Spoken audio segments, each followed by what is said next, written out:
Narendra Modi BJP Bharat माता के जय श्री राम जय श्री राम जय श्री राम भारत माता के भारत माता के भारत माता के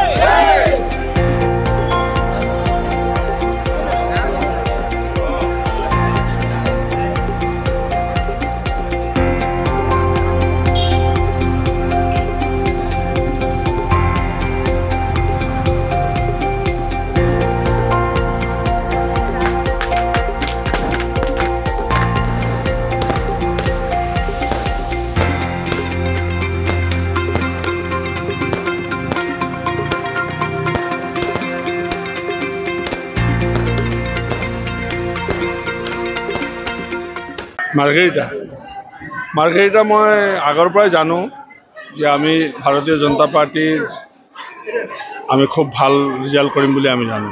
গতিকে ইতিমধ্যে ৰিজাল্ট ওলাইছে ডিব্ৰুগড় লোকসভা সমষ্টিত। তো মাৰ্ঘেৰিটাৰ পৰা আমি খুব ভাল সঁহাৰি দিবলৈ সক্ষম হৈছোঁ আৰু এই চেগতে মই মাৰ্ঘেৰিটাবাসী ৰাইজক মোৰ ফালৰ পৰা মই ধন্যবাদ জনাইছোঁ যে আপোনালোকে আমাক সহযোগ কৰাৰ বাবে আৰু আমাক সঁহাৰি জনাৰ বাবে। আশা কৰা মতে ফলাফল লাভ কৰা হৈছেনে বাৰু? হয়, সৰ্বভাৰতীয় দিশত মই নকওঁ। অসমত আমি ক'বলৈ গ'লে আমি যিটো 11টা টাৰ্গেট দিছিলোঁ তাক লৈ পেলাই এতিয়ালৈকে কাউণ্টিং চলি আছে। তো আমি নিশ্চয় 11টা পাম বুলি আমি আশা কৰিছোঁ।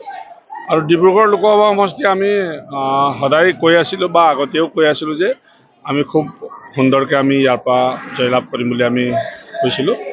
তো মাৰ্ঘেৰিটা বিধানসভা সমষ্টিততো আমি খুব সুন্দৰ লিড দিম বুলি ভাবিছিলোঁ।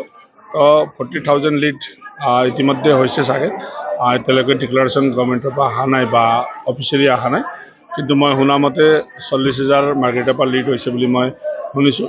তো মই সন্তুষ্ট আৰু মাৰ্ঘেৰিটাবাসী ৰাইজক মই ধন্যবাদ জনাইছোঁ।